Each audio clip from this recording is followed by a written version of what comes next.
ایک صحابی کی تلوار ٹوٹ گئی،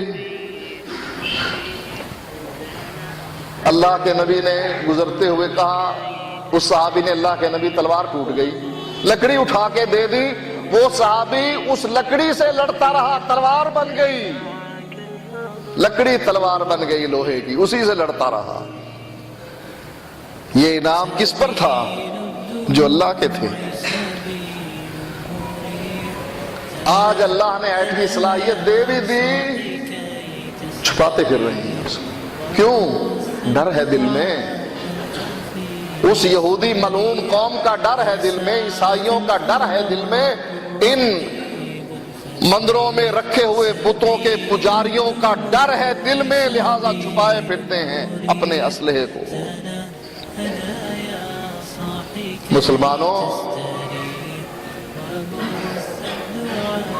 عزت سے جینا چاہتے ہو تو پلٹ آؤ، پلٹ آؤ دین اسلام کی طرف، پلٹ آؤ توحید کی طرف۔ توحید کے بغیر اللہ سے دوستی کا سوچو بھی نہ۔ اگر تم نے قبروں کو غسل دے دے کر عرق گلاب کو پینا ہے، پھر نہ سوچو اللہ سے دوستی کا۔ اللہ جس کو اپنا دوست بناتا ہے پھر وہ اللہ کا ہی ہوتا ہے، قبروں کا نہیں۔ اور جنہوں نے قبروں کے پتھر دھو کے پینے ہیں وہ مشرک ہیں، اللہ کے دوست نہیں بن سکتے۔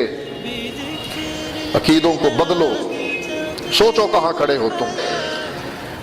یاد کرو خلیفۃ المسلمین کی بات، جو حجر اسود کو کہا کرتے تھے، انکا لحجر لا تنفع ولا تضر، تو ایک پتھر ہے، چاہے تو جنت سے آیا ہے لیکن ہے تو پتھر نہ تو میری تقدیر بدل سکتا ہے نہ مجھے نقصان دے سکتا۔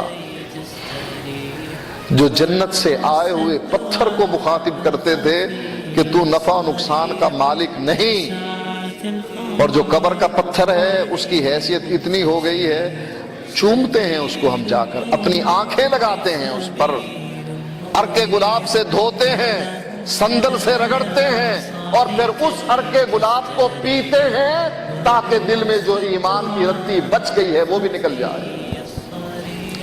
پھر کہتے ہیں ہم مسلمان ہیں۔ اللہ بچائے ایسی مسلمانی سے، اور سچا مسلمان بنائے جیسے صحابہ مسلمان تھے۔ وآخر دعوانا الحمدللہ۔